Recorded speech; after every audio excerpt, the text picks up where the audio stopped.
Pelajaran ketiga dengan judul pertentangan. Ini bercerita mengenai 5 kisah yang menggambarkan ajaran Yesus yang berbeda dengan pengajaran para pemuka agama di zaman Yesus pada saat itu. Apa yang kita bisa pelajari dari kisah-kisah ini, walaupun sepertinya ada pertentangan. Ketika kita berbicara mengenai pertentangan, dari teman-teman punya nggak pengalaman bertentangan atau berbeda pendapat, dan dengan siapa dan mengenai hal apa? Kadang-kadang mungkin kita secara tidak sengaja ingin datang kepada Yesus, tapi mungkin juga sampai menghalangi orang untuk datang. Itu kira-kira bagaimana dan apa pelajaran yang kita bisa dapatkan dari hal ini?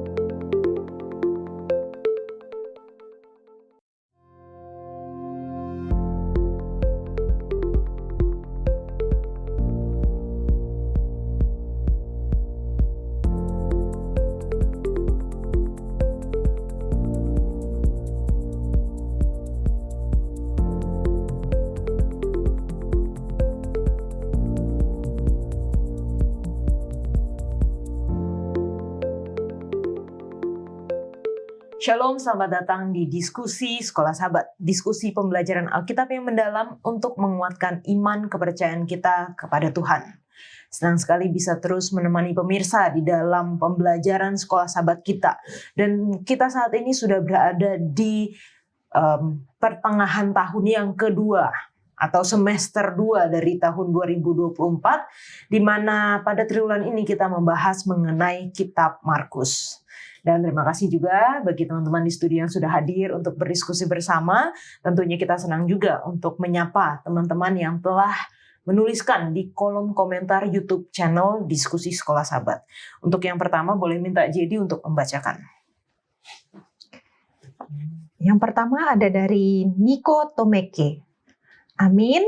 Terima kasih Tuhan atas pelajaran Sekolah Sahabat yang begitu indah buat kami keluarga yang ada di desa Barataku, cabang Sekolah Sahabat Maranatha, Nolu.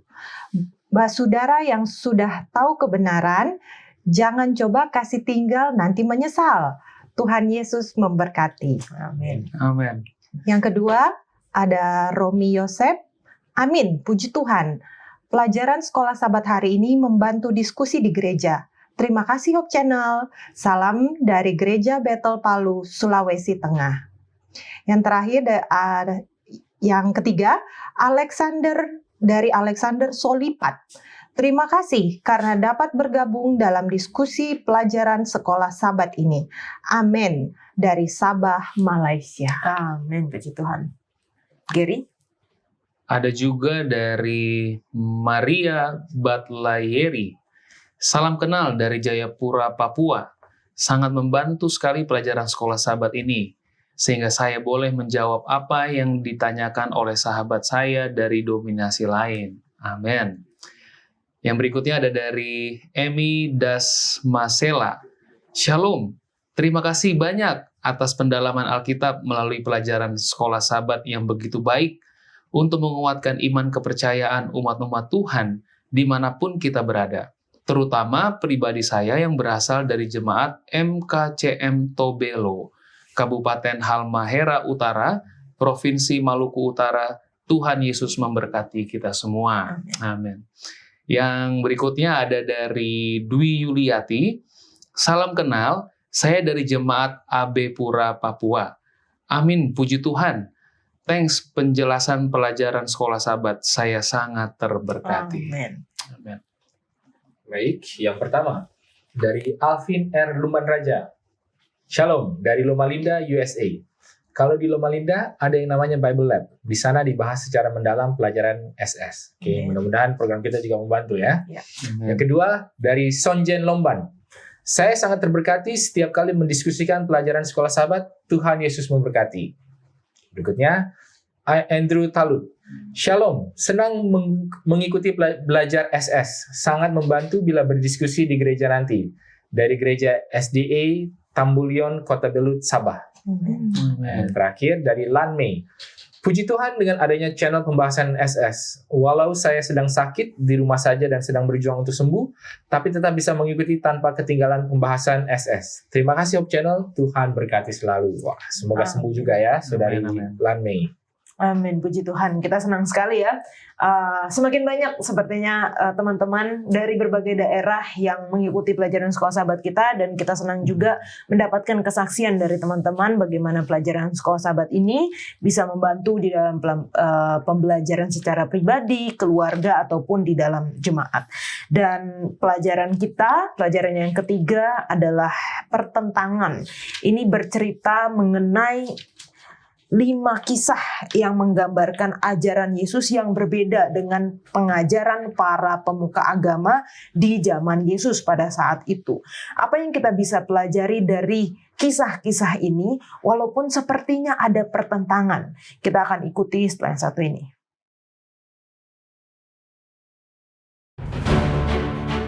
Inilah permulaan Injil tentang Yesus Kristus, Anak Allah. Sejak awal, pembaca Injil Markus telah diberitahukan siapa gerangan Yesus itu. Namun ia secara konsisten memerintahkan agar merahasiakan informasi ini. The Messianic Secret. Mengapa sebuah Injil menginginkan kita untuk merahasiakan mengenai siapakah Yesus sesungguhnya? Kitab Markus dapat dibagi menjadi 2 bagian. Pasal 1-8 berkaitan dengan pertanyaan penting, siapakah Yesus? Terpampang dalam ajaran-ajaran dan mujizat-mujizatnya, menyerukan bahwa dialah Sang Mesias yang telah lama dinanti-nantikan. Bagian kedua dari Injil ini menjawab pertanyaan lainnya, kemanakah Yesus pergi? Jawabannya mengejutkan para pengikutnya yang berpikir Sang Mesias akan menaklukkan Roma dan mendirikan kerajaan Israel yang kuat. Bukan, Yesus sedang pergi menuju salib, cara kematian yang paling tercela dan memalukan di dunia Romawi. Yesus bergumul di Getsemani. Sesaat sebelum kematiannya, ia berseru dengan getir, "Allahku, Allahku, mengapa engkau meninggalkan aku?" Itulah kegelapan yang Kristus alami sebagai harga dari keselamatan kita. Sebuah kisah yang sangat luar biasa. Perkataannya, perbuatannya, tindakannya berbicara atas nama mereka sendiri mengenai kehidupan dan kematian Yesus dari Nazaret. Injil Markus.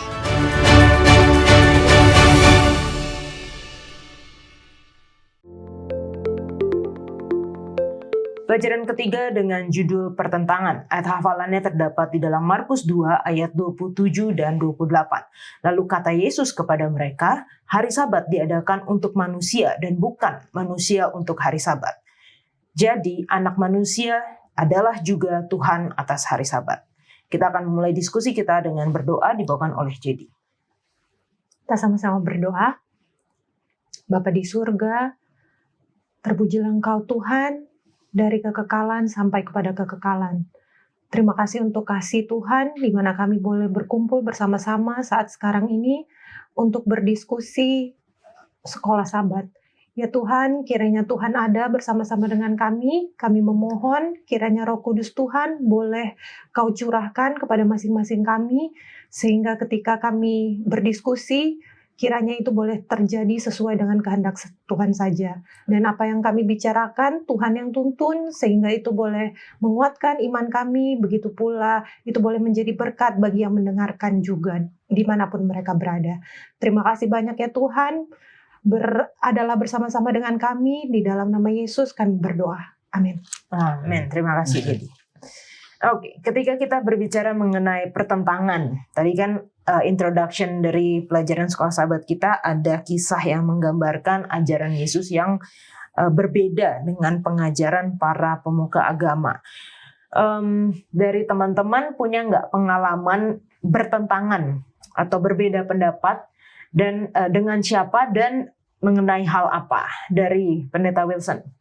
Kalau dari saya sih paling sering bertentangan pendapat itu ya dengan istri sendiri lah ya, Ya. pastinya ya. Jadi kalau dengan halnya tentang apa sih ya macam-macam, dari soal ya makan apa jadwal hari ini atau apa. Jadi itu mungkin karena memang banyak hal yang harus diputuskan, banyak hal yang berbeda lah dari cara memandangnya. Terus ya bagaimana penyelesaiannya, mungkin ya kita harus lihat sebenarnya pertentangan ini apakah memang sesuatu yang bersifat prinsip atau sesuatu yang bersifat preference atau hanya ya keinginan lah, atau memang prinsip ini nggak boleh nih. Kalau udah prinsip ya biasanya sih ya itu akan jadi lebih panjang dan mungkin lebih sulit untuk diselesaikan. Nah kalau yang preference ya sebenarnya sih sulit untuk diselesaikan juga ya, karena kan memang kemauan orang beda-beda, tapi ya mungkin itu lebih ya udahlah ganti-gantian lah. Jadi ini tergantung sih. Oke, jangan-jangan ini Giri sama juga ya jawabannya. Ya, betul sekali ya, lebih hampir sama.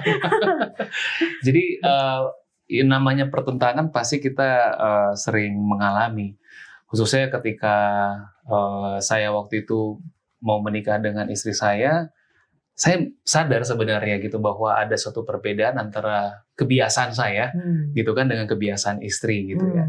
Nah, tetapi yang membuat kita bisa berjalan bersamaan itu adalah ketika kita bersepakat bersama. Ketika perbedaan ini seperti tadi yang Pendeta Wilson sampaikan, ketika itu bentrok dengan prinsip atau ini masih bisa ditoleransi atau seperti apa, ketika itu prinsip, kita harus bersepakat bersama-sama kita akan ikuti prinsip itu.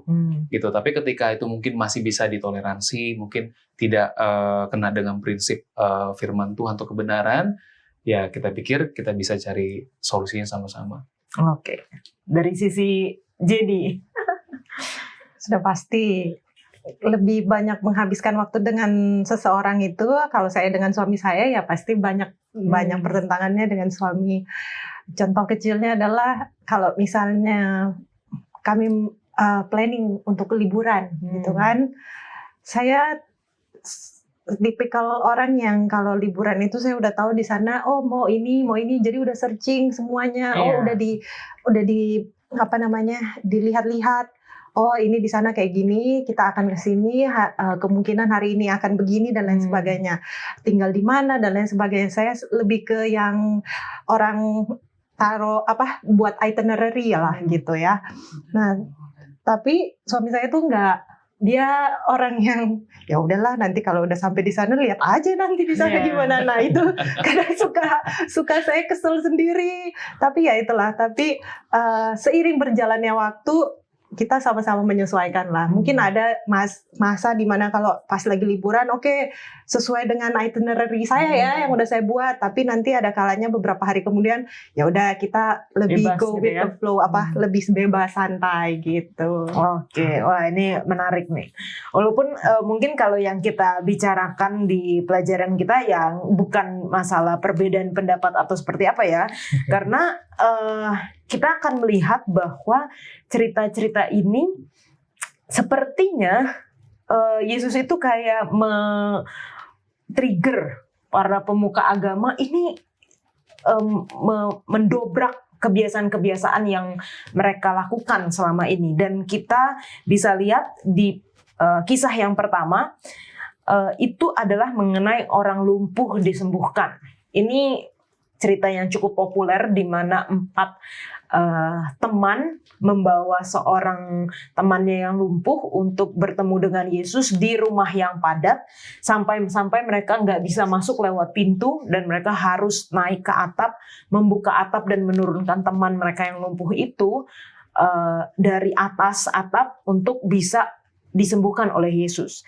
Dan kalau kita baca dari cerita ini di ayat yang kelima dari Markus 2 dikatakan Yesus melihat iman mereka. Nah, mereka itu siapa gitu? Apakah hanya 4 temannya atau juga si orang lumpuh? Karena kalau kita baca ceritanya si orang lumpuh ini nggak ada ngomong apapun sama sekali ya sampai akhir cerita. Dan kita tahu juga selama ini Yesus melihat iman dari teman-teman orang lumpuh ini. Apakah hanya 4 orang itu atau juga si orang lumpuh ini? Kalau dari JD gimana? Kalau dari kisah ini kelihatannya memang orang lumpuh ini benar-benar tidak ngapa-ngapain gitu ya. Benar-benar ya udah dia berserah aja, apa temannya yang mau bikin dia seperti apa ya terjadilah gitu ya. Tetapi kalau kita baca ada suplemen yang lain, buku yang lain yang di dalam buku judulnya adalah Kerinduan Segala Zaman, kita bisa baca di situ ternyata tidak seperti itu. Ternyata si orang yang lumpuh ini dia juga sangat sebenarnya dia mempunyai harapan dan dia punya iman juga gitu loh untuk mau bertemu Yesus supaya bisa disembuhkan oleh Yesus. Bahkan kalau di dalam buku itu diceritakan bahwa yang menyuruh teman-temannya itu untuk membongkar atap itu sebenarnya dia sendiri, orang yang sakit ini gitu. Jadi betapalah kerinduannya dia untuk mau disembuhkan, untuk mau bertemu Yesus untuk bisa disembuhkan. Jadi kalau saya melihat bahwa ketika Tuhan bilang di sini, Yesus yang bilang bahwa dia melihat imannya mereka itu bukan hanya 4 temannya saja, tapi Tuhan juga tidak mengenyampingkan iman dari usaha dari 4 temannya itu. Oke, kalau dari Giri? Ini kalau dari saya melihat bahwa prinsip firman Tuhan itu atau prinsip kebenaran itu tidak mungkin bertentangan satu dengan yang lain.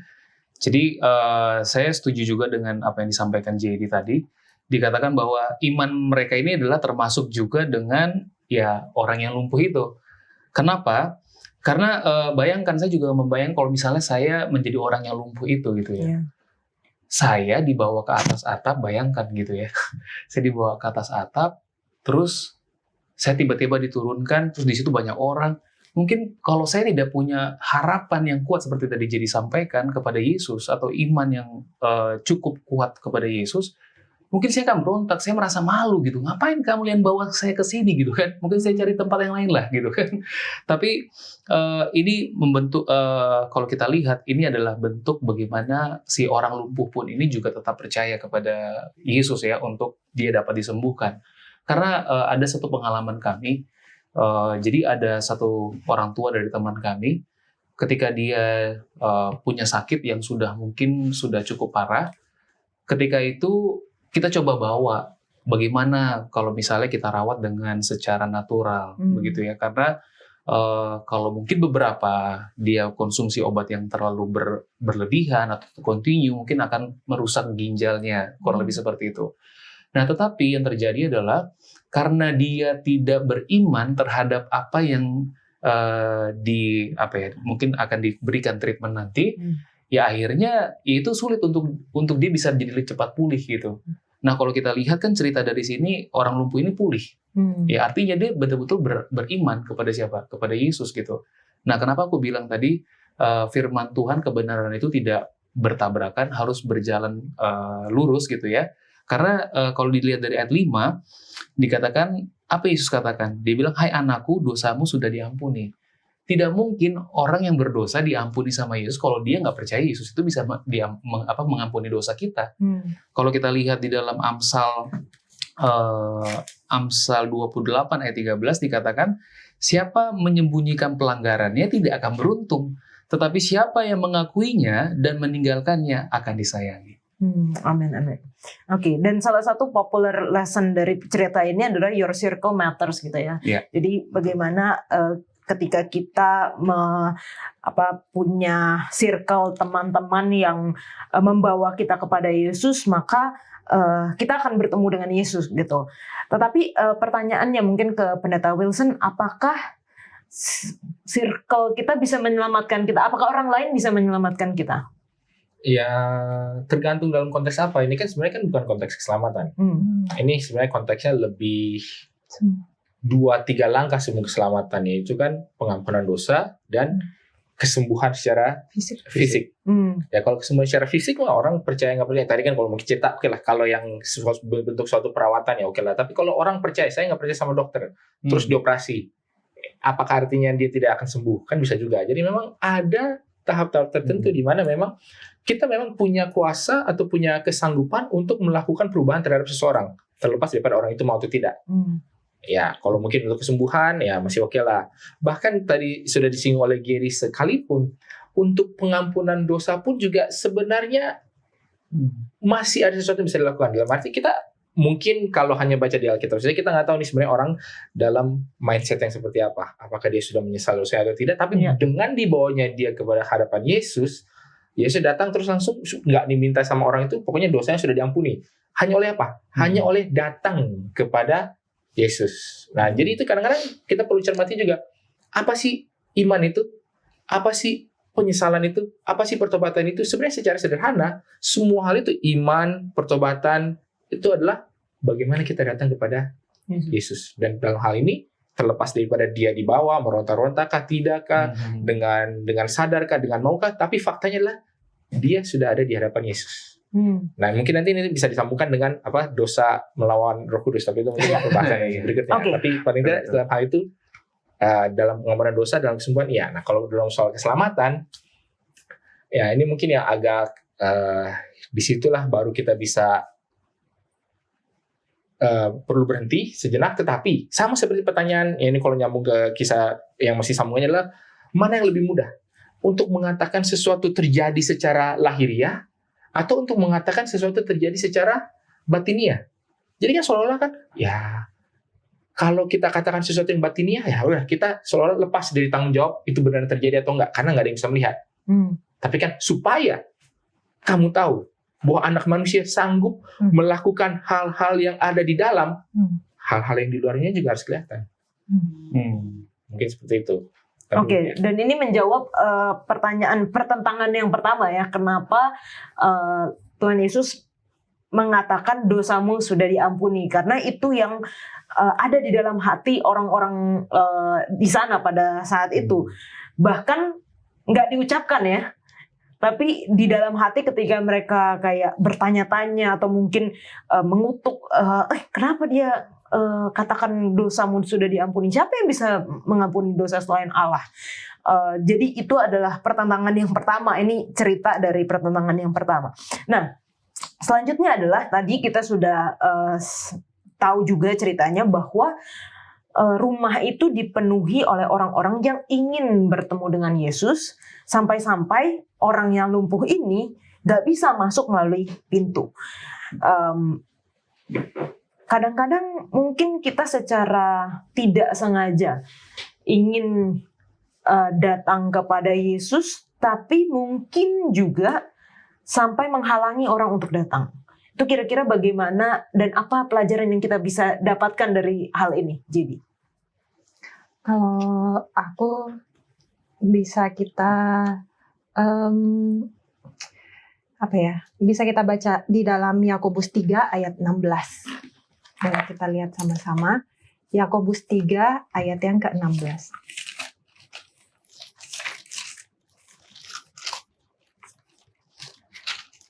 Dikatakan bahwa sebab di mana ada iri hati dan mementingkan diri sendiri, di situ ada kekacauan dan segala macam perbuatan jahat. Maksudnya, kalau aku menarik dari ayat ini, menarik kesimpulan bahwa mungkin memang kita butuh Yesus gitu. Tapi ketika kita sudah memang sampai di titik yang kalau tadi dibilang mementingkan diri, itu kita bisa menjadi batu sandungan buat orang lain. Jadi ketika kita mau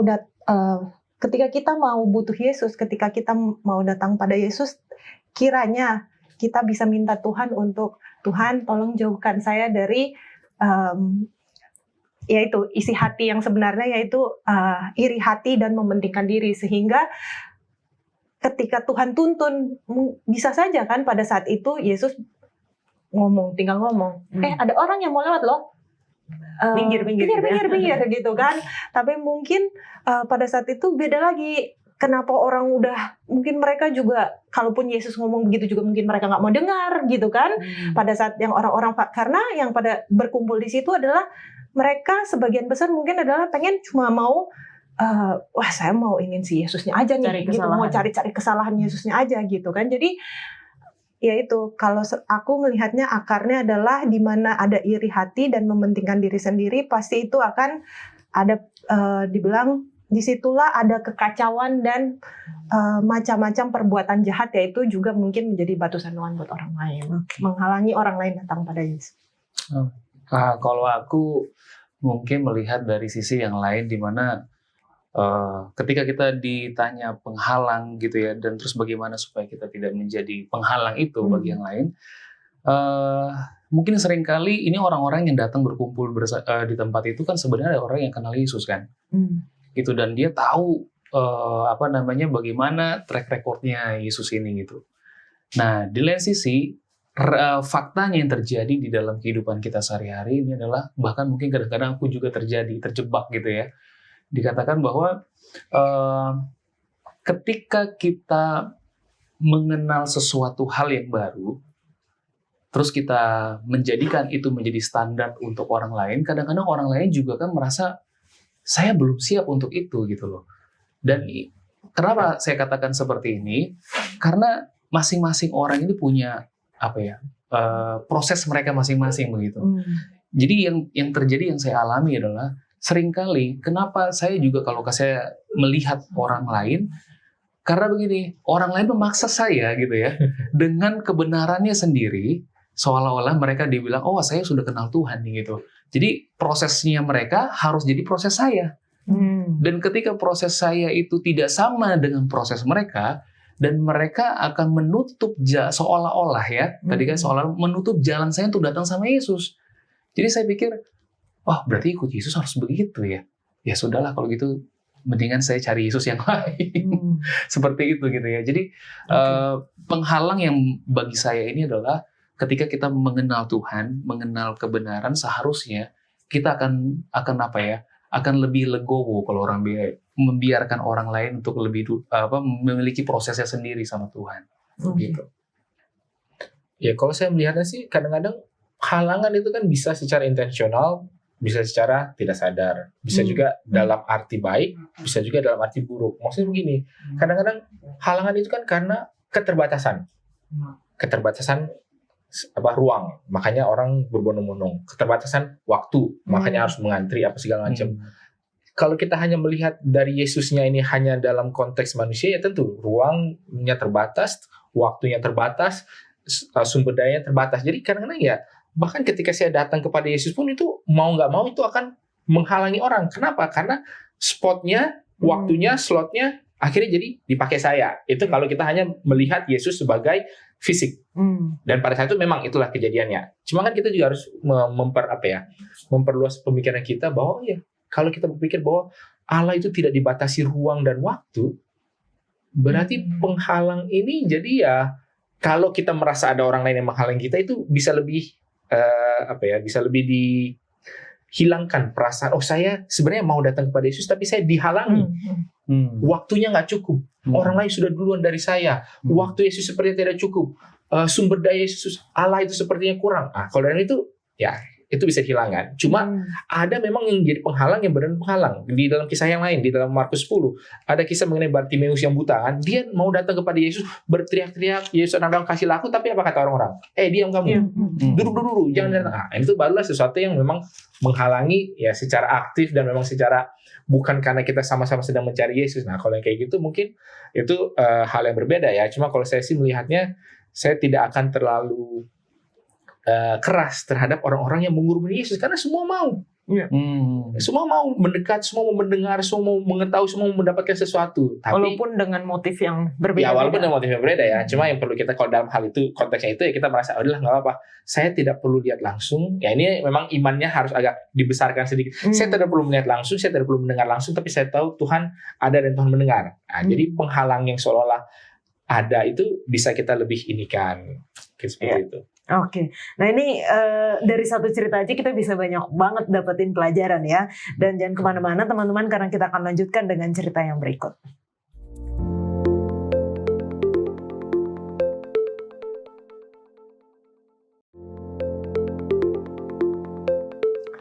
Markus 2 ayat 13-17. Lewi pemungut cukai mengikut Yesus. Di sini kita mendapatkan cerita bagaimana Tuhan memanggil Lewi anak Alfeus untuk mengikut dia, dan akhirnya Tuhan Yesus makan bersama dengan para pemungut cukai di dalam rumah.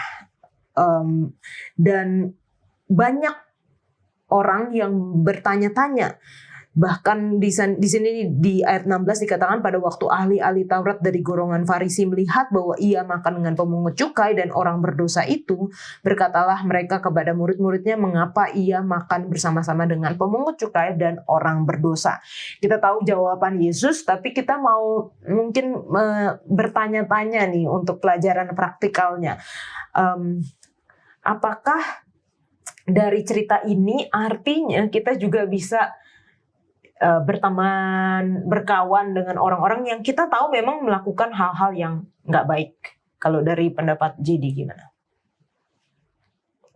Sebenarnya kalau lihat dari contohnya Yesus, ya kenapa tidak gitu kan? Ya, bisa kita berkawan dengan orang-orang yang orang lain anggap itu tidak benar lah ya gitu. Tapi Yesus punya misi yang jelas ketika dia datang ke situ. Dan dia makan bersama-sama orang itu, dia punya misi yang jelas. Dan dia punya hubungan pribadi dengan Bapa yang sangat erat. Sehingga dia tidak gampang terbawa gitu ya. Karena biasanya di ayat yang lain kan bilang pergaulan yang buruk itu akan bisa merusakkan yang kebiasaan yang baik gitu ya. Nah, tapi Yesus enggak gitu. Yesus tidak menggenapi hal itu gitu. Karena mungkin dia memang memang pasti dia mendapatkan kekuatan itu daripada Bapaknya gitu loh. Dia mendapatkan suatu kesanggupan untuk bisa tetap bertahan, tidak terjerumus karena dia dekat dengan Bapaknya. Oke. Giri. Iya, aku setuju juga sih ya bahwa sebenarnya pada waktu Yesus berada di tempat ini, saya yakin dan percaya bahwa Yesus itu paham sekali bahwa apa tujuannya dia di dunia ini gitu ya. Dan itu juga menjadi salah satu penjagaan juga bagi Yesus untuk dia tidak terkontaminasi dengan dosa-dosa yang dihadapi setiap harinya. Nah, mungkin yang jadi pemikiran saya tentang kondisi ini adalah seringkali kita merasa bahwa dengan apa yang dilakukan Yesus ini jadi excuse bagi kita untuk menjadi sama seperti orang yang berbeda ini gitu. Nah, konteks menjadi sama dengan orang berbeda ini seperti apa? Kan ada batasan-batasannya juga gitu ya. Nah, seperti tadi yang kita bahas di awal, bahwa ketika mungkin itu sudah menyinggung prinsip, nah artinya ya kita tidak bisa maksudnya tidak bisa melanjutkan atau melakukan hal itu gitu ya. Nah, tapi yang jadi masalah ini adalah ketika contoh, kita punya teman yang mungkin merokok atau minum-minum alkohol dan sebagainya gitu ya. Lalu kalau misalnya saya tidak minum alkohol dan saya tidak merokok, berarti saya nggak bisa berteman dong berarti sama dia. Apakah seperti itu caranya? Maksudnya definisi di mana kita harus berbaur dengan mereka gitu kan? Nah, karena Paulus juga, kalau nggak salah saya ingat, Paulus juga bilang ya kalau kamu mau ke sini jadi orang ini, kalau kamu ke sini ya jadi orang ini gitu kan. Nah, jadi itu kadang-kadang menjadi kontroversi juga. Apakah kalau saya ketemu orang yang merokok, teman-teman saya, ya bolehlah saya merokok sedikit-sedikit lah gitu kan, supaya saya mau menjangkau jiwa dia gitu kan. Menurut saya itu jadi tidak masuk ya menurut firman Tuhan sih kayaknya dia tidak cocok dengan hal itu gitu ya. Karena memang harus ada batasannya gitu. Karena ya itu tadi, Yesus itu mengerti betul. Kenapa sih saya berada di situ? Gitu kan. Nah masalahnya kadang-kadang kita ini nggak ngerti kenapa saya ada di dalam perkumpulan teman-teman yang merokok atau teman-teman yang ada yang mungkin minum-minum dan sebagainya gitu ya. Tapi ketika kita mengerti tujuannya kenapa kita di situ, ya harusnya kita bisa menjadi seperti Kristus ya. Tidak terkontaminasi dengan dosa yang dilakukan itu. Oke. Di mana ini batasannya, Pendeta Wilson? Gimana caranya kita bisa jadi terang? Jadi sebenarnya batasannya sih sebenarnya cukup jelas tadi seperti sudah dibilang oleh Jadi adalah tujuannya apa? Karena kalau dibilang apakah Yesus berkawan dengan orang-orang itu, sebenarnya kita bisa bilang tidak. Hanya makan. Hanya makan, memang datang punya suatu misi membawa terang ke dalam tempat yang gelap. Dan kenapa terang Yesus itu bisa? Karena memang dia memiliki terang. Dia bukan kayak stiker-stiker yang harus disenter dulu, terus dia menyala-menyala, terus pergi, terus lama-lama kan terangnya habis, gelap. Jadi kalau kita memang masih levelnya seperti itu ya, mungkin akan sangat sulit. Sama seperti di dalam kisah sebelumnya, di dalam kisah pasal Markus pasal 1 tentang menyembuhkan orang yang kusta, orang kusta itu kalau menyentuh orang biasa, orang itu yang akan menjadi najis. Tetapi ketika dia menyentuh Yesus, Ketika Yesus menyentuh dia, bukannya Yesusnya menjadi najis, tapi orang kustanya yang disembuhkan. Jadi memang berbeda. Itu harus kita akui. Cuma mereka berbeda dalam ketika melakukan apa. Ketika Yesus datang, itu bukan Yesus sama-sama menjadi seorang pemungut cukai, sama-sama menjadi pemabuk, tidak. Dia hanya makan. Jadi kalau tadi dibilang batasannya apa? Bukan berarti karena kita mau menjangkau satu kelompok ini, maka kita datang melakukan yang kelompok ini lakukan. Yang membuat mereka berbeda dalam, makanya membuat mereka menjadi satu kelompok, kan tidak. Tapi yang dilakukan adalah hal-hal yang semua orang lakukan.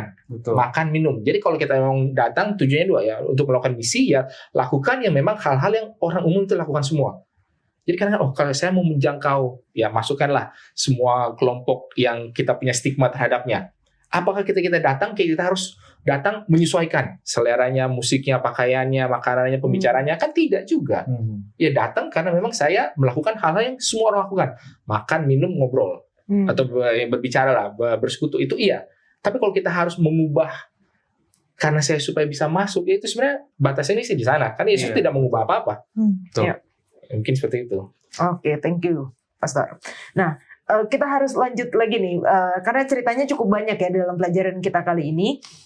Lanjut di ayat 18 sampai ke 22 mengenai hal berpuasa.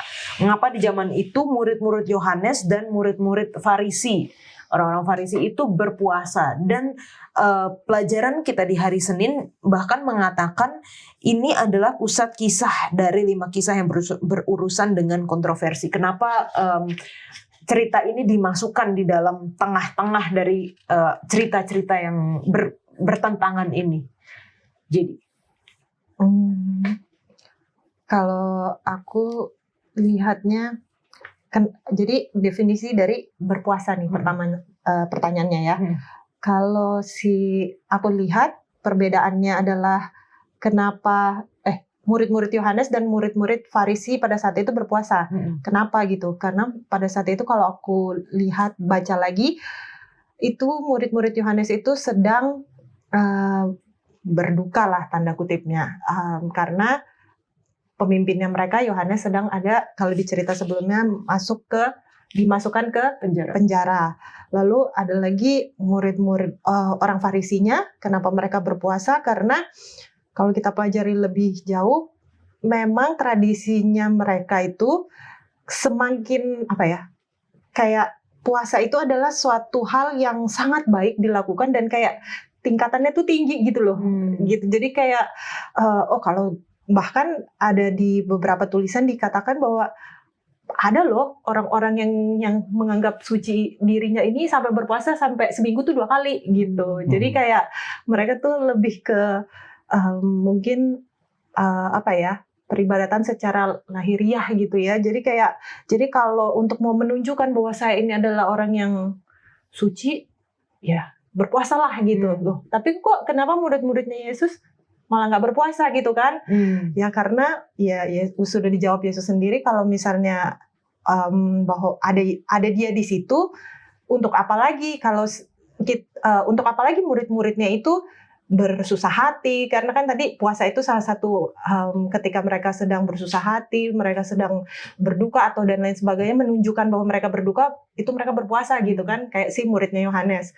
Lah, ini kan ada Yesus di sampingnya. Murid-muridnya ngapain harus berduka gitu kan? Lalu yang kalau untuk orang Farisi, untuk apa meninggi-ninggikan diri gitu, mau ada gurunya gitu di samping. Kalau aku sih sesimpel itu. Oke. Ya, memang menarik ya kalau dilihat dari background cerita ini. Sebenarnya kalau kita lihat, karena kebiasaan daripada orang-orang Farisi ini adalah mereka berfokus kepada sesuatu hal atau peribadatan atau upacara yang secara lahiriah. Sebenarnya puasa itu kalau kita boleh lihat di dalam Alkitab, itu pertama-tama disebutkan berpuasa itu, kalau saya nggak salah ya, itu di dalam Imamat 16, ya kan? Sedang apa kondisi itu sampai Tuhan menyarankan mereka untuk berpuasa gitu? Itu adalah sebenarnya ketika mereka diperintahkan Tuhan berpuasa adalah supaya mereka ini bisa didamaikan dengan Tuhan, sebenarnya gitu kan. Sehingga kalau dibilang ayat yang lain juga, puasa itu definisinya hampir sama dengan merendahkan diri atau affliction gitu kan. Nah, jadi kenapa mereka pada waktu itu mereka harus merendahkan diri atau harus berpuasa? Karena mereka mengharapkan atau menanti-nantikan sesuatu yang masih menjadi bayangan, yaitu apa? Juru selamat yang dapat mengampuni dosa saya, mendamaikan saya dengan Bapa. Nah, makanya di dalam cerita kita ini dikatakan, loh, saya udah dari sama-sama kamu loh.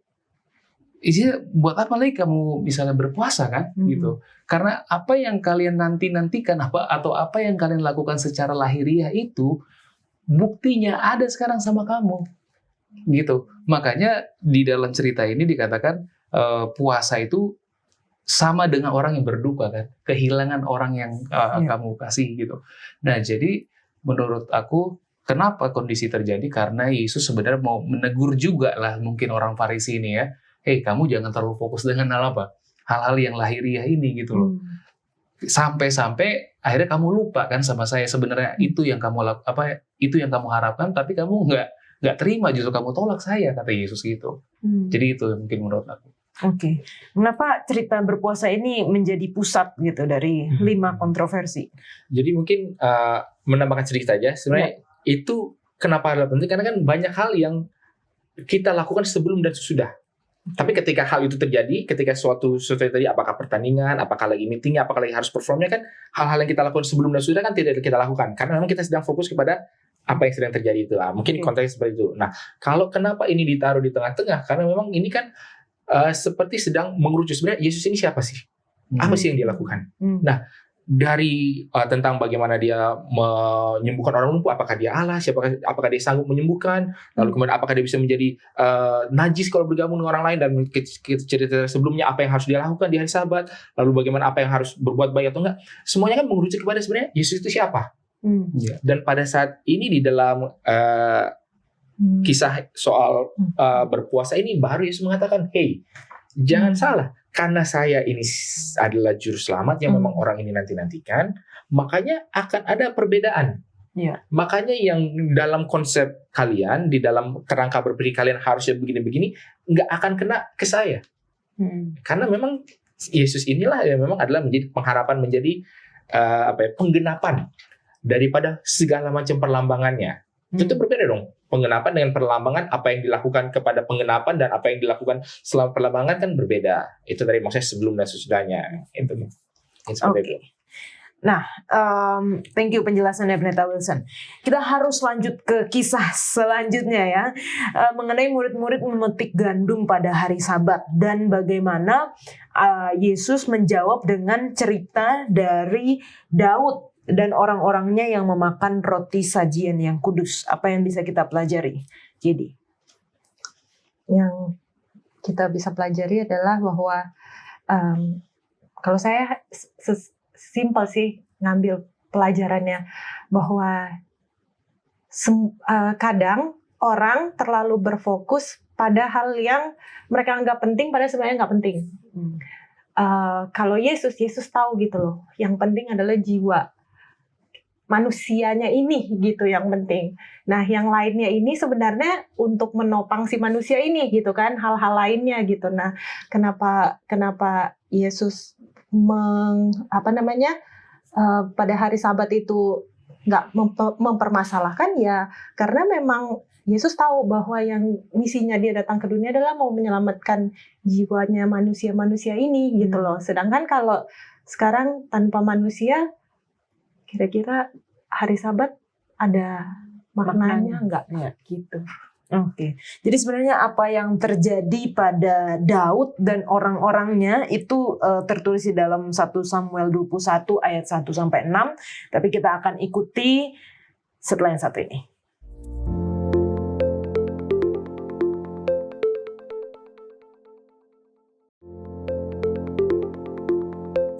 Kita lanjutkan diskusi kita langsung ke Pendeta Wilson.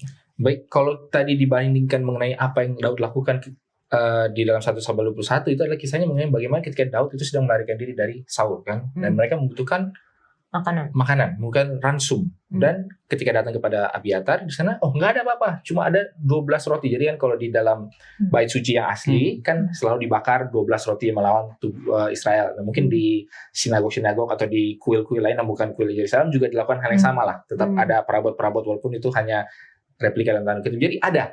Nah, bukan berarti karena ini hanya perlambangan lalu boleh seenaknya juga kita makan. Enggak, karena ada syaratnya. Si Abiatar bilang, kamu boleh makan ini, tapi kamu ini lagi tahir atau enggak? Lagi suci atau enggak? Dan dia bilang, kami memang lagi tetap menjaga kekudusan kami. Jadi itu menunjukkan bahwa memang ada hal-hal yang perlambangan, dan ketika perlambangan itu memang tidak dalam tanda kutip diperlukan dan lebih diperlukan keasliannya, ya nggak apa, perlambangan itu bisa dikesampingkan. Tapi bukan berarti secara seenaknya. Ya, karena mungkin kalau orang-orang pada Daud itu lagi tidak tahir atau mereka lagi tidak suci dalam tanda kutip dalam hubungan dengan hubungan seksual lah ya, ataupun apapun yang lain, ya mereka tetap saya rasa tidak boleh makan itu. Tapi karena memang mereka ada di dalam suatu tujuan, di dalam satu misi, di dalam suatu kebutuhan, makanya boleh. Nah, sekarang hubungannya dengan hari Sabat diciptakan untuk manusia dan bukan manusia untuk hari Sabat adalah seringkali kita menempatkan hari Sabat itu di atas.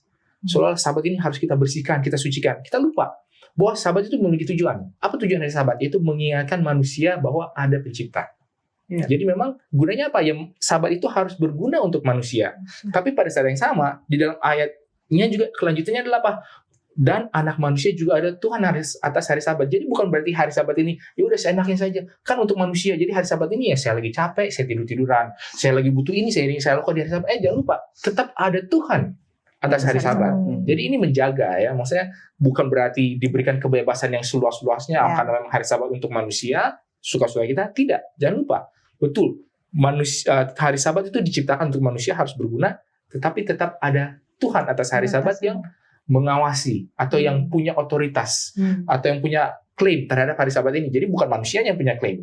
Mungkin seperti itu.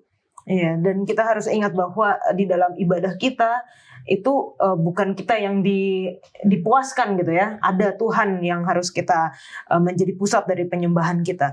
Dan ceritanya berlanjut di Markus 3 di mana Yesus menyembuhkan orang pada hari Sabat. Ini jadi ceritanya masih connect ya, masih bersambungan gitu, bagaimana murid-murid mengambil gandum untuk makan dan Yesus menyembuhkan orang pada hari Sabat. Bagaimana dua cerita ini memberikan prinsip-prinsip bagaimana kita memelihara, menyucikan hari Sabat di zaman kita sekarang. Jadi, seperti tadi sudah dibahas sama Pastor Wilson bahwa kita harus tahu intisarinya gitu loh di hari Sabat ini apa gitu. Kalau kita hanya menjalani hari Sabat itu hanya sebatas kita tidak memasak di hari Sabat, kita tidak bekerja di hari Sabat dan lain sebagainya. Bahkan harus hati-hati juga, nanti kita sama seperti orang Farisi bahwa bahkan di halal mereka, maksudnya di dalam pikiran mereka bahkan mempunyai keinginan untuk membunuh orang di hari Sabat gitu kan, karena tidak tahu benar-benar intisari daripada apa sih sebenarnya maksud Tuhan untuk hari Sabat ini diciptakan untuk manusia ini gitu kan. Jadi kalau menurut aku apa tadi pertanyaannya, jadi aku lupa. Pelajaran apa yang kita bisa ambil? Aplikasi. Pelajaran apa yaitu saya harus benar-benar belajar sebenarnya Tuhan maunya tuh saya di hari Sabat ngapain gitu. Jadi selain berhubungan benar-benar sama Dia, jadi saya tahu gitu loh intinya ketika saya melakukan mungkin sama seperti Yesus, hal yang orang lain pikir itu adalah melanggar atau berdosa, ternyata Tuhan nggak berdosa gitu loh, karena Dia tahu intinya tuh ada di mana gitu. Kalau saya ngerasa kayak banyak hal yang saya masih belum tahu gitu kan, jadi saya harus lebih banyak belajar lagi, jadi tahu apa inti dari Sabat itu. Jadi ketika melakukan sesuatu kayak Yesus lah gitu, Dia tahu dan Dia tidak melanggar gitu. Oke. Ya, ini sepertinya tadi sudah disampaikan juga dengan pendeta cukup jelas ya. Intinya sebenarnya kalau mungkin aku boleh gambarkan dengan sederhana, jadi hari Sabat ini adalah seperti ketika kita mau berjanjian dengan orang yang kita kasihi gitu ya. kita harus betul-betul bisa merasakan sukacitanya ketika kita berhari Sabat gitu. Karena apa? Karena kalau kita berfokus kepada tidak boleh ini, tidak boleh itu, tidak boleh ini, tidak boleh itu. Jadi hari Sabat itu bukan jadi suatu hari yang penuh dengan sukacita. Bagaimana kita bisa menyatakan hari Sabat itu adalah hari yang penuh kenikmatan, katanya Yesaya kan? Sedangkan kita sendiri aja menjalankannya terbebani gitu. Kenapa? Karena kita lost daripada prinsip daripada Sabat itu sendiri. Nah, seperti tadi Pendeta Wilson sampaikan, bagaimana hari Sabat itu adalah di mana kita itu bisa mengingat bahwa ada pencipta kita, gitu kan? Dan sebenarnya bagaimana sih caranya Tuhan mengingatkan kita supaya kita tahu bahwa ada Tuhan pencipta? Ya melalui apa? Yesus Kristus itu. Jadi ketika kita di hari Sabat itu kita punya relationship yang benar dengan Kristus, itulah yang harusnya memperbaharui hidup kita. Jadi kalau saya masuk ke dalam hari Sabat, seharusnya hasil daripada hari Sabat itu adalah ada perubahan dalam diri saya. Tapi yang terjadi sekarang selama ini adalah yaitu saya masuk hari Sabat, keluar dari hari Sabat, bukannya perubahan yang semakin serupa daripada karakter Yesus, justru saya semakin capek karena saya banyak melakukan ini, banyak melakukan itu. Jadi kita harus benar-benar mengerti aplikasinya adalah yang saya bisa dapat dari pelajaran ini. Saya harus betul-betul di hari Sabat itu benar-benar menikmati bagaimana saya berhubungan dengan Yesus sebagai juru selamat saya yang dapat mengubahkan saya menjadi lebih baik daripada hari sebelumnya. Oke. Dan mungkin kalau dari diskusi kita ya akan banyak pertanyaan mengenai do and don'ts gitu ya di hari Sabat. Tapi kita nggak mau mention, bukan nggak mau mention, memang prinsipnya gitu. Sebenarnya prinsipnya tuh apa sih di hari Sabat itu gitu, Pendeta Wilson. Dan kalau pertanyaan follow up dari aku, apa bedanya kita mengingat pencipta kita di hari Sabat dengan di hari lain? Toh di hari lain kita juga mengingat kok bahwa kita ini adalah ciptaan dan Tuhan adalah pencipta kita.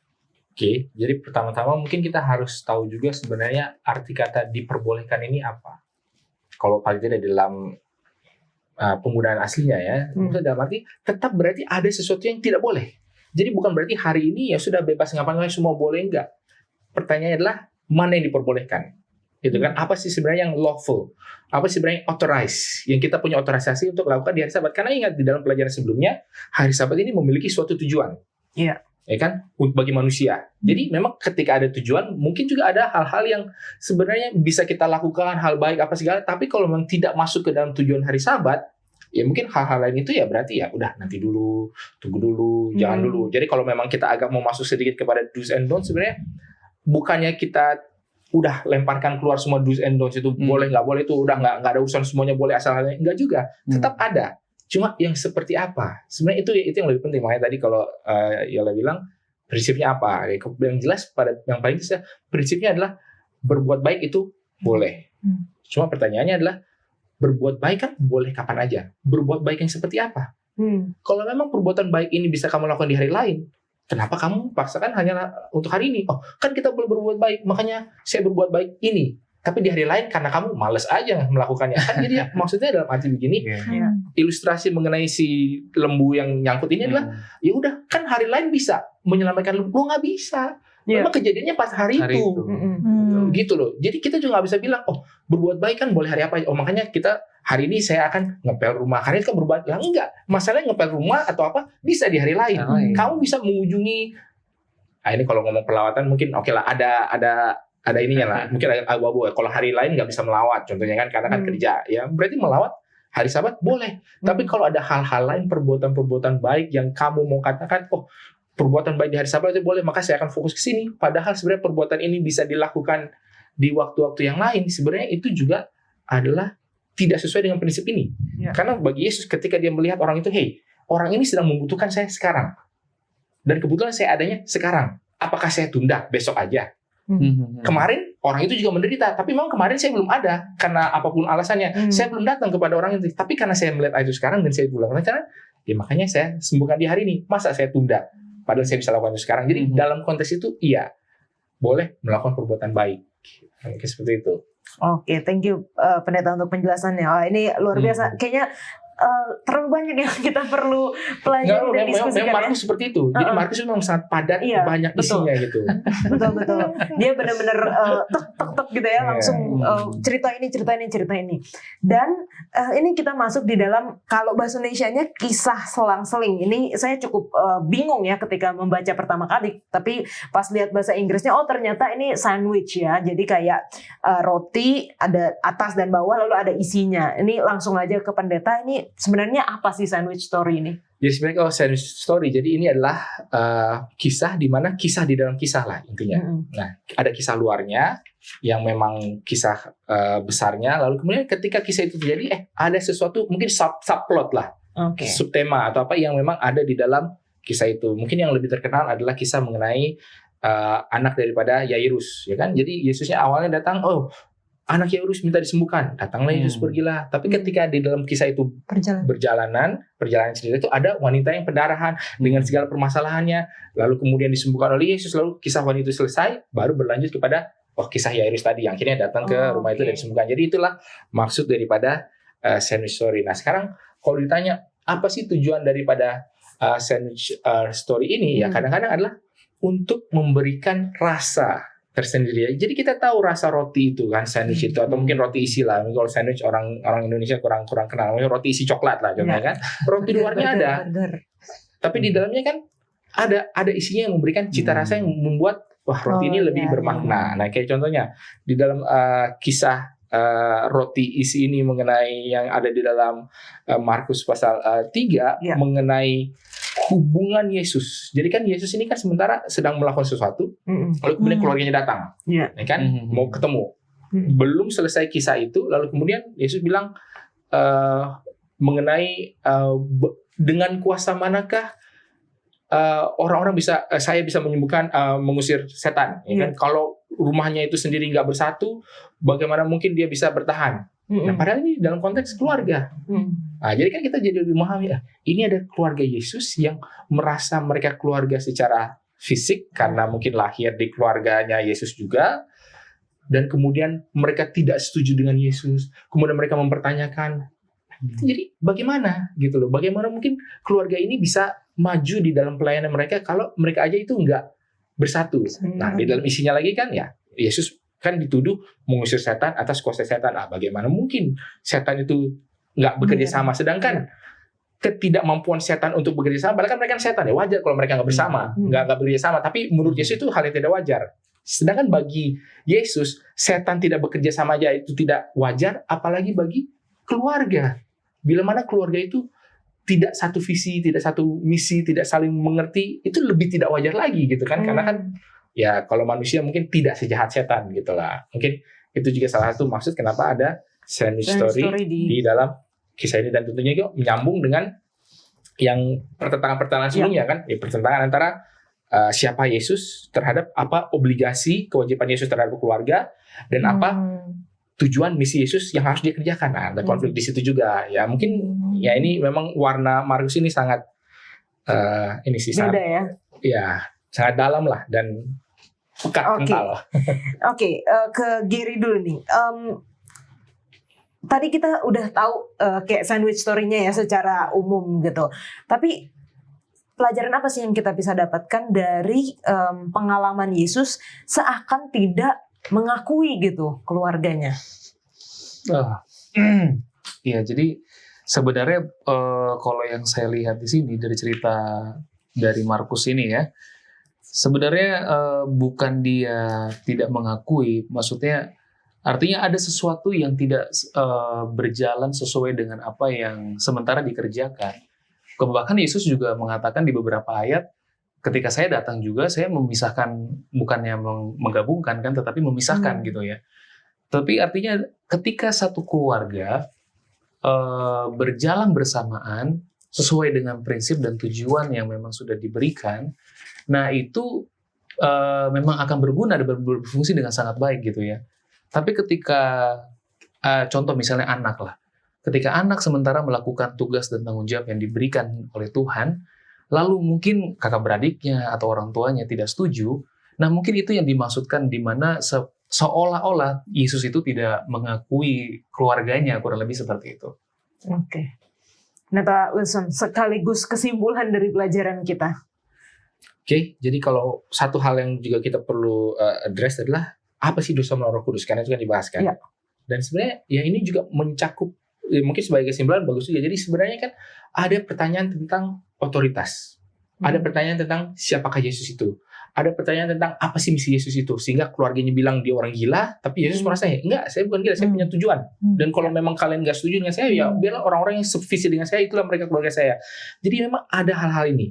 Sebenarnya intisari yang juga dari kontroversi ini yang juga bisa kita jawab ketika kita menjawab apa itu dosa melawan Roh Kudus adalah sebenarnya kita percaya nggak sih bahwa ada Allah? Ketika orang sudah tidak percaya lagi terhadap Allah, itulah dosa melawan Roh Kudus. Saya tidak mengakui, ya mungkin tidak percaya, tidak mengakui. Saya tidak mengakui Allah dalam kehidupan saya. Dan ketika orang itu tidak mengakui Allah, ya tentu saja dia tidak akan diampuni. Kenapa?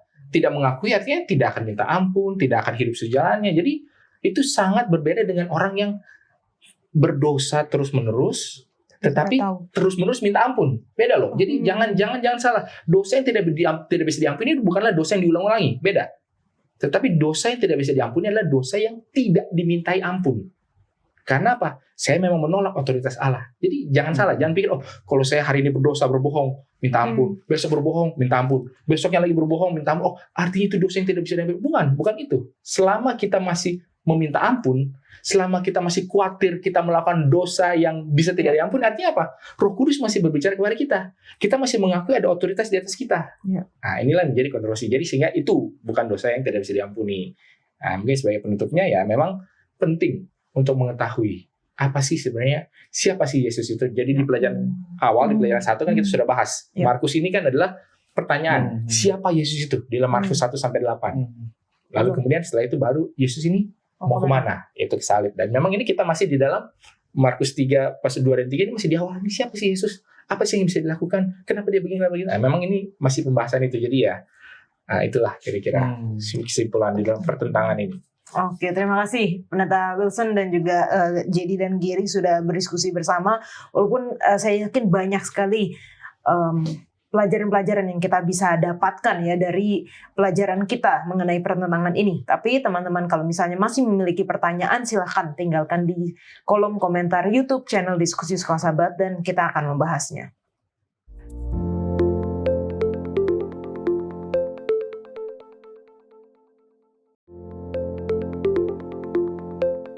Kita masuk di dalam sesi tanya jawab bersama dengan Pendeta Alberto Tolalesi. Terima kasih Pendeta untuk waktunya. Mau menjawab pertanyaan dari teman-teman yang telah menuliskan di kolom komentar YouTube channel Diskusi Sekolah Sahabat. Dan seperti yang sudah kita pelajari sepanjang triwulan yang baru ini ya Pendeta, kita akan belajar mengenai kitab Markus. Jadi ada pertanyaan dari, ini tidak menyebutkan namanya, no name. Apa sebabnya Paulus tidak mau menerima Markus kembali dalam pelayanan? Apakah bisa jadi karena kesalahan yang fatal? Lalu kalau ada orang yang melakukan kesalahan dalam gereja, apakah dia boleh diterima kembali melayani atau tidak? Baik, terima kasih Kak Yola. Terima kasih untuk pertanyaannya yang luar biasa. Baik, kita baca dulu kisah pasal 13 ayat 13. Apa sih yang terjadi dengan Markus, Yohanes Markus? Oke. Kisah 13 ayat yang ke-13. Di sini dikatakan, lalu Paulus dan kawan-kawannya meninggalkan Pafos dan berlayar ke Perga di Pamfilia. Tetapi Yohanes meninggalkan mereka lalu kembali ke Yerusalem. Ini yang terjadi. Ini Yohanes Markus maksudnya. Oke. Jadi dia masih muda sekali Markus ini. Yohanes Markus ini sangat muda sekali. Jadi dia takut, tantangan besar. Jadi itu makanya Paulus marah di sana. Coba kita baca kisah 15 ayat 38. 15 ayat 38. Tetapi Paulus dengan tegas berkata bahwa tidak baik membawa serta orang yang telah meninggalkan mereka di Pamfilia dan tidak mau turut bekerja bersama-sama dengan mereka. Itu yang terjadi. Jadi karena Yohanes Markus begitu takutnya menghadapi tantangan misionaris yang sangat besar, dan ketika dia tinggalkan mereka di Pamfilia, jadi waktu mau diajak kembali oleh Barnabas, Paulus tidak mau. Kenapa? Karena memang tantangannya teramat besar menjadi misionaris. Paulus ceritakan pada saat itu ya, amat dahsyat. Paulus ceritakan apa yang terjadi dalam kehidupannya dalam 2 Korintus 11 ayat 23 sampai 28, Kayola. Saya lihat kan ya, bayangkan di sini bahwa Kerap kali aku dalam bahaya. Lebih sering dalam penjara. Katakan, 5 kali aku disesa orang Yahudi. Lalu dikatakan, 3 kali aku didera, dilempari batu. 3 kali mengalami kapal karam. Sehari semalam aku terkatung-katung. Bahkan dia bahaya di padang, bahaya di kota, bahaya di gurun, di mana saja. Berjeri lelah, bekerja berat. Kerap kali aku tidak tidur. Aku lapar dan dahaga. Kerap kali aku berpuasa. Kedinginan tanpa berpakaian. Dan dengan tidak menyebut banyak hal lain lagi. Urusanku sehari-hari itu memelihara semua jemaat. Jadi tantangan menjadi misionaris memang sangat luar biasa. Tantangan sangat besar sekali. Jadi Paulus waktu itu agak marah karena Markus tinggalkan pelayanan. Tapi luar biasanya ada Barnabas. Ya, mau memberikan kesempatan kedua. Coba boleh baca di dalam Kisah Para Rasul 15 ayat 39. 15 Kisah ayat 15 ayat 39. Akhir perselisihannya, terus boleh baca Kak Yola. Hal itu menimbulkan perselisihan yang tajam sehingga mereka berpisah dan Barnabas membawa Markus juga sertanya berlayar ke Siprus. Tetapi Jadi itu dia. Akhirnya terjadi selisih yang tajam antara Paulus dan Barnabas karena Barnabas masih mau memberikan kesempatan kedua untuk Markus. Dan dikasih oleh Barnabas. Jadi akhirnya Barnabas bawa Markus. Paulus nggak mau bawa lagi Markus. Paulus bawa Silas akhirnya. Jadi apa yang terjadi? Tapi bagaimana kehidupan Markus akhirnya? Setelah dibawa oleh Barnabas, diberikan kesempatan kedua oleh Barnabas. Apa yang terjadi dengan kehidupan Markus? Paulus sendiri mengakuinya. Coba boleh baca dalam 2 Timotius 4 ayat 11. Oke, 2 Timotius 4 ayat 11. 4 ayat 11. Hanya Lukas yang tinggal dengan aku. Jemputlah Markus dan bawalah ia kemari karena pelayanannya penting bagiku. Itu dia. Jadi akhirnya Paulus mengakui akhirnya bahwa ketika Markus diberikan kesempatan kedua oleh Barnabas dan akhirnya dia bertumbuh dalam pelayanannya, dia memiliki keberanian dan Paulus sampai bilang akhirnya pelayanan Markus itu penting bagiku. Jadi ini bukan kesalahan fatal seperti pelanggaran moral yang dibuat oleh Markus. Tapi oleh karena rasa takutnya, karena rasa mudanya, dia masih muda sekali, masih belum berpengalaman, menghadapi tantangan-tantangan yang dahsyat, dia takut dan dia pulang, dan dia tinggalkan Paulus dan Barnabas di Pamfilia, dan setelah itu coba mau dibawa lagi oleh Barnabas, Paulus marah, tapi Barnabas tetap bawa dan diberikan kesempatan, dan akhirnya Markus sangat luar biasa.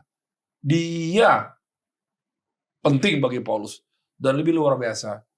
Kitab suci mencatat bahwa Markus adalah penulis Injil pertama. Sejarah Alkitab, Markus adalah penulis Injil pertama.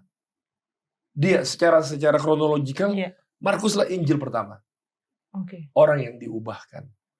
Puji Tuhan. Ajaib. Berarti kita juga memberikan kesempatan-kesempatan ya Pendeta ya?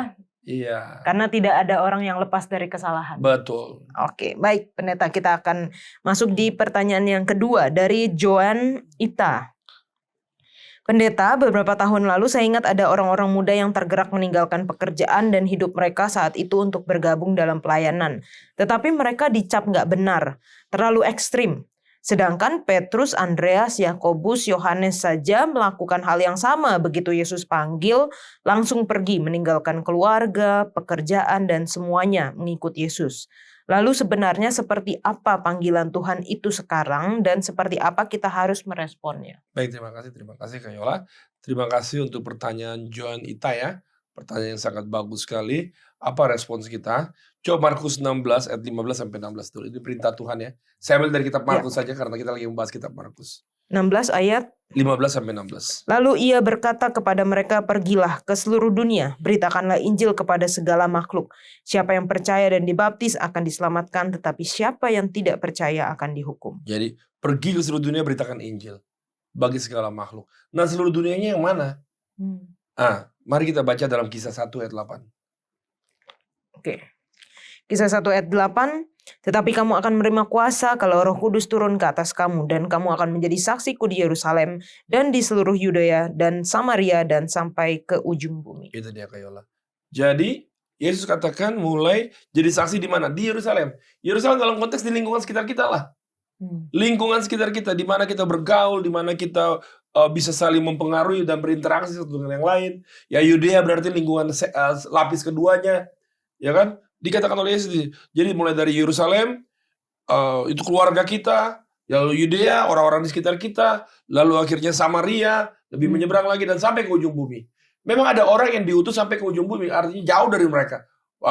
Kenapa Indonesia akhirnya boleh terima Injil kebenaran ini? Karena memang misionaris datang dari Eropa, datang dari Amerika untuk memberitakan Injil. Ada yang seperti itu. Tapi Tuhan Yesus juga memanggil kita untuk melayani di sekitar kita, di mana kita berinteraksi satu dengan yang lain. Itu Tuhan tempatkan kita di kantor-kantor di mana saja kita bekerja dengan satu maksud, untuk kita jadi terang dan garam di sana. Untuk Injil ini dapat diberitakan, untuk kebenaran dapat disaksikan, untuk Allah boleh dikenal, kasih Allah boleh dikenal. Itu maksudnya. Jadi saya ingin bacakan seorang penulis Kristen yang luar biasa, yang sangat berpengaruh tulisan-tulisannya buat kehidupan rohani saya, yaitu Ibu Ellen G. White. Dia tulis dalam buku Counsel to Teacher, Parent, and Student, halaman 49, adalah yang kedua, terjemahan bebasnya seperti ini.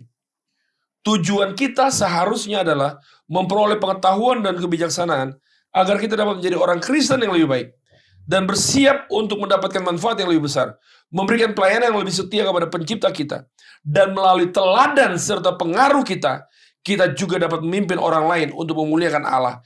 Ini adalah sesuatu yang nyata, sesuatu yang bukan hanya hayalan, tapi ini adalah bukan hanya kata-kata, namun adalah perbuatan. Bukan hanya kasih sayang yang dalam hati, tapi adalah pelayanan hidup, dedikasi hidup yang harus dicurahkan kepada pencipta kita. Jadi memang Tuhan panggil kita. Jadi maksudnya apa sih Tuhan panggil? Di mana kita berada saat sekarang ini? Di mana kita bekerja pada saat sekarang ini? Tuhan panggil kita untuk menjadi saksi baginya. Tuhan panggil kita untuk dengan pengaruh kehidupan kita, dengan keteladanan kita harus pancarkan terang Kristus. Makanya kita harus dekat dengan Kristus. Kita harus dekat dengan Kristus. Kasih Allah harus kita nikmati sehingga akan terpancar dari kehidupan kita. Karena di mana saja kita berada, orang membutuhkannya. Jadi ada yang memang pergi jauh, tapi ada juga di tempat pekerjaan kita. Karena Tuhan minta di Yerusalem, di Yudea, di sekitar kita ada banyak orang yang belum kenal Tuhan. Kita diminta untuk jadi terang di sana kayak Allah. Sehingga kita rindu ada banyak orang boleh mengenal Tuhan dalam kehidupan kita. Amin. Terima kasih Pendeta.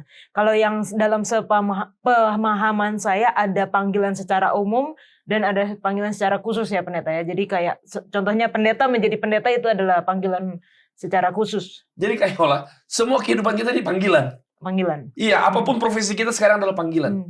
Kita dipanggil oleh Allah. Entah itu kita jadi dokter, itu adalah panggilan dari Allah. Kita jadi insinyur, itu adalah kita dipanggil oleh Allah. Kita menjadi pengusaha, kita dipanggil oleh Allah. Dengan satu maksud, untuk memberitakan perbuatan-perbuatan ajaib Tuhan. Dengan satu maksud, untuk menjadi terang di mana saja kita berada. Memang ada yang dipanggil untuk jauh pelayanannya. Tapi ada juga yang dipanggil di sekitar kita. Jadi hidup kita ini dipanggil oleh Allah untuk melayani Injil ini. Oke, baik, terima kasih Pak Pendeta. Sudah menjawab dengan luar biasa dan sangat detail sekali, sangat jelas sekali bagi teman-teman yang rindu untuk melayani mulai dari tempat kita berada ya Pendeta ya. Dari di sekitar kita. Teman-teman yang kita interaksi setiap hari. Iya.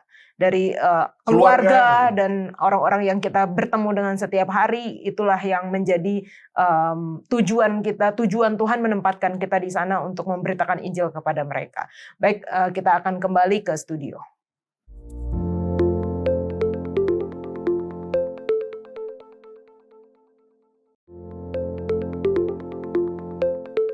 Kita akan menutup diskusi kita dengan doa dibawakan oleh Pendeta Wilson. Baik, mari kita bersatu dalam doa. Ya Tuhan, Bapa kami dalam kerajaan sorga, kami sungguh bersyukur ya Tuhan, ada kesempatan bagi kami untuk mendiskusikan tentang berbagai macam pertentangan yang ada di dalam kisah pelayanan Yesus di dalam kitab Markus ini ya Tuhan. Biarlah kami boleh sama-sama bergumul dengan pertanyaan siapakah Yesus itu dan apa yang harus kita lakukan ketika kita memahami intisari daripada identitas Yesus ini. Biarlah mungkin pertentangan yang ada bahkan di dalam diri kami masing-masing boleh kami bawa itu di dalam doa sehingga Engkau boleh memberikan hikmat bijaksana dan kami pun juga boleh menjalani kehidupan kami sebagai umat yang percaya kepada tuntunan Allah. Inilah yang menjadi pengharapan kami dalam Yesus kami berdoa. Amin. Amin. Terima kasih Pendeta, terima kasih Jedi dan juga Giri sudah berdiskusi bersama-sama.